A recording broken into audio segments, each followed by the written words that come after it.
The mystery behind the death of 3 girls in this orphanage that leaves many questions. The film begins in Scotland in 1986, where a group of con artists consisting of 2 siblings named Angela and Jackson, along with their 2 accomplices, Elliot and Jackson's girlfriend Beth, run a fake exorcism business to profit from people who believe their houses are haunted. This scam idea originated from Jackson, who was desperate because he was buried in debt and constantly chased by loan sharks. In his attempt to make money quickly, Jackson came up with a cunning plan. He took advantage of the reputation of their late mother, who during her lifetime was known as a famous psychic, trusted by many people before she tragically ended her life. Using that background, they convinced clients that Angela had inherited her mother's spiritual abilities, even though it was all just an act. Angela played the role of a fake psychic who pretended to communicate with spirits and banish evil entities. Elliot acted as the cameraman who followed Angela, while she performed rituals, while Jackson and Beth monitored everything from a separate room through a TV screen connected to Elliot's camera. Their scam was carried out with careful planning. To make it look more professional and convincing, the group used various ghost detection tools such as temperature sensors and EMF devices. They also recorded creepy sounds, ranging from whispers to ghostly screams, then secretly played them during the exorcism sessions. Once the clients were convinced that their house was truly haunted, they would proceed with the exorcism. When Angela appeared to successfully remove the spirits, they would charge a large fee as payment. Many families had already fallen victim to their scheme. This time they received a call from a man named Frank, who lived with his young daughter Susie. Frank's wife, Maddie, had just passed away a few weeks earlier. Since Maddie's death, Frank claimed that he and Susie often felt her presence in the house, whether in the form of faint sounds or fleeting shadows. Although Frank realized it might just be the result of his grief, he began to feel disturbed by it. Unable to continue living with that constant sense of being haunted, Frank contacted the psychic group, who were actually scammers run by Angela, Jackson, Beth, and Elliot. For them, this family was an easy target, and as usual, everything was prepared professionally. They began by designing a scenario as if Maddie's spirit was still lingering. Elliot set up recording equipment and arranged sound effects they had previously recorded, including faint whispers, soft crying, and gentle calls mentioning Frank's name. All these sounds were played carefully to create a tense atmosphere and convince Frank that his wife's spirit was truly still in the house. Maddie? Your husband, Frank, he called me here. Your husband, your daughter. Can she see it? During the process, Frank, Jackson, and Beth sat in front of the TV, watching Angela slowly walk through the house while pretending to communicate with Maddie's spirit. Not only communicating, Angela also prepared to perform the exorcism. With deep immersion, she acted as if she was driving Maddie's spirit away and sending it to a more peaceful place. She's gone. She's in peace. There it is. After the exorcism was completed, Angela stated that Maddie's spirit had been successfully moved and that Frank's house was now safe and free from supernatural disturbances. Frank, who fully believed what he saw and heard, paid them as agreed. However, something unexpected happened just before Angela left the house. Suddenly, she saw Maddie's figure appear and startle her. It caused Angela to fall and her nose began bleeding. After they returned home, Angela looked gloomy and restless. Elliot tried to ask what had happened. Angela accused her team of secretly adding a new jump scare mechanism, such as a doll or hidden pulley, to scare her as part of the act. But, surprisingly, Jackson, Beth, and Elliot looked confused. None of them understood what Angela was talking about. They insisted that there were no additional tools or effects installed beyond what had been planned from the beginning. The situation only made Angela more confused, and she was certain that what she saw was not a hallucination. You okay? When you guys sneak in before or something, rig some bullet? Yeah, I could kill Jackson. Got no idea what you're talking about. The next morning, when Angela had just woken up from a restless sleep, the phone in the living room rang. The voice on the other end introduced herself as Green, a woman who claimed she was experiencing supernatural disturbances in her home. Green said that strange noises kept echoing throughout the house, even late into the night. She admitted she could no longer endure it and asked for Angela's team to perform an exorcism. However, the moment Green mentioned the location of her residence, Angela fell silent. The place turned out to be a former orphanage that had once shocked the public a few years earlier due to the tragic murder of 3 children. The incident was widely known and still held many unresolved mysteries to this day. Angela, still shaken by the previous incident and unwilling to take further risks, chose to refuse the job. Without giving much explanation, she hung up the phone. After that, Angela decided to visit her grandfather's house. Who are you? But shortly after she left, the phone rang again. Green called back, and this time Jackson answered it. Unlike Angela, Jackson saw every client call as an opportunity to make money. Hearing the large payment Green promised, Jackson agreed to take the job and assured her that he would arrange their team's arrival. When Angela returned home, Jackson confronted her and asked why she had suddenly rejected the offer, especially when they were in such serious financial trouble. Angela explained that Green's house was located in an old orphanage with a dark history. The place had once been the site of a tragic murder involving 3 children, and now it had been abandoned. Angela felt that the place was not only filled with painful memories, but also a dark aura they should avoid.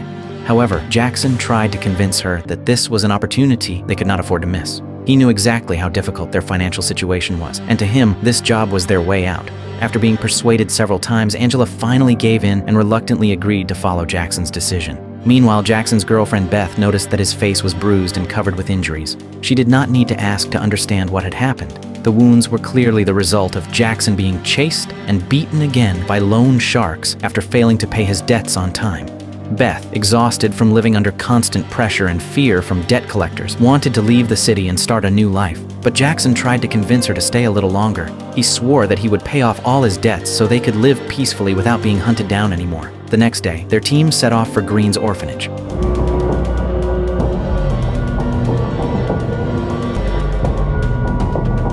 The place was located in a remote area with an old building that was already worn down by time.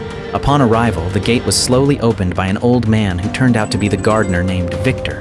After entering, they were warmly welcomed by Green. She immediately led them inside the orphanage, which was no longer operating after the tragic deaths of 3 children.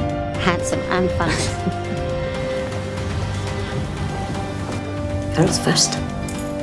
Green then began telling the story of the orphanage, which had once been well managed by her husband.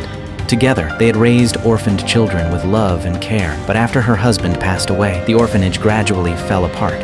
Losing its leader caused everything to spiral out of control until the tragedy where 3 children were found dead in a horrific manner, a case that has never been fully solved. Angela, who had felt uneasy from the very beginning, tried to stay focused on their objective. She then asked Green about the supernatural disturbances occurring in the place. Green explained that at first it was only the sound of children laughing at night, but over time those sounds turned into screams and angry voices that made it impossible for her to sleep.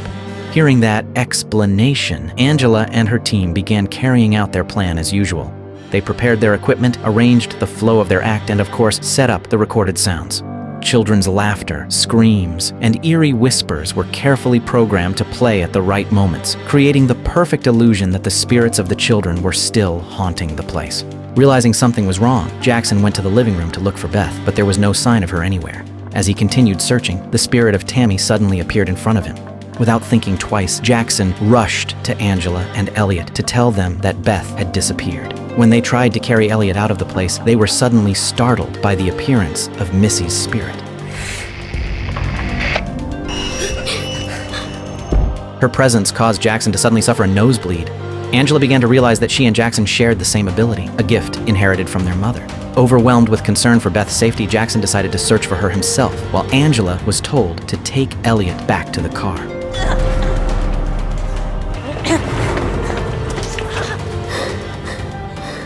After searching for quite some time, Jackson heard a sound coming from the attic. Suspecting that Beth might be there, he immediately went up.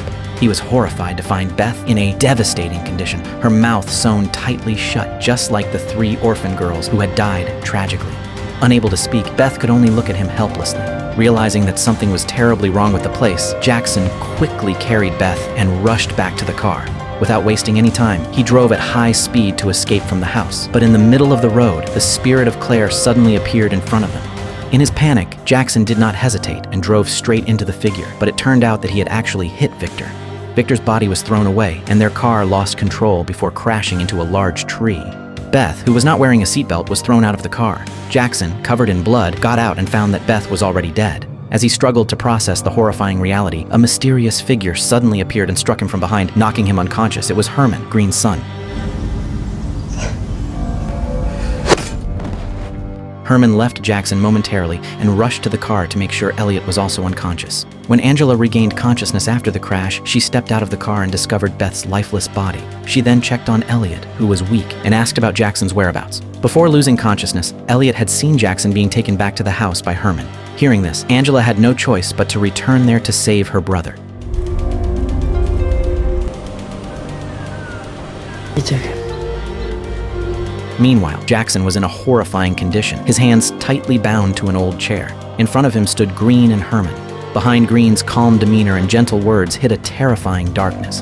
Together with Herman, they had long harbored a brutal habit of torturing their victims, not only physically hurting them, but also ensuring they could not scream or ask for help by cutting out their tongues and sewing their mouths shut. Helpless and restrained, Jackson could do nothing but endure the agony as his tongue was cut. As if that was not enough, Green proceeded to sew his mouth shut just like the others. Meanwhile, Angela, who had just arrived at the house, was guided by Claire's spirit to the place where Jackson was being held.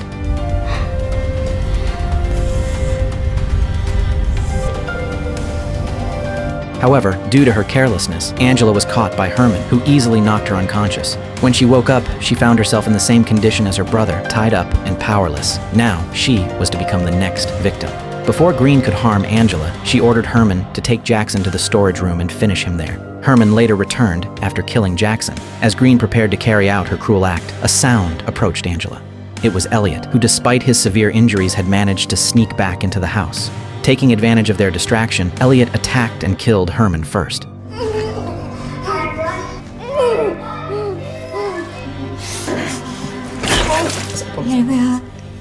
Green's anger exploded upon seeing her son dead, and she immediately attacked Elliot with a meat cleaver. Elliot, already too weak, could no longer fight back. Not wanting any more victims, Angela pleaded for help from the spirits of the children who had been watching them. Instantly, the screams of the children's spirits echoed loudly through the house, enough to make Green lose focus. Please help us.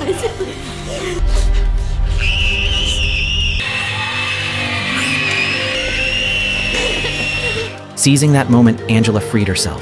With the last of her strength and courage, she grabbed a sharp object and killed Green.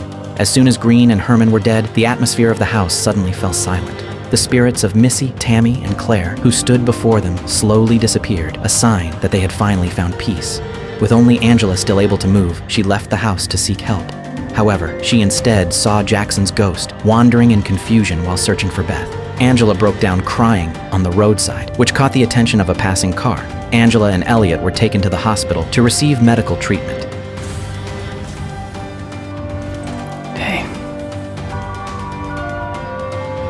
Angela then called her grandfather to tell him that she also possessed the same ability as her mother.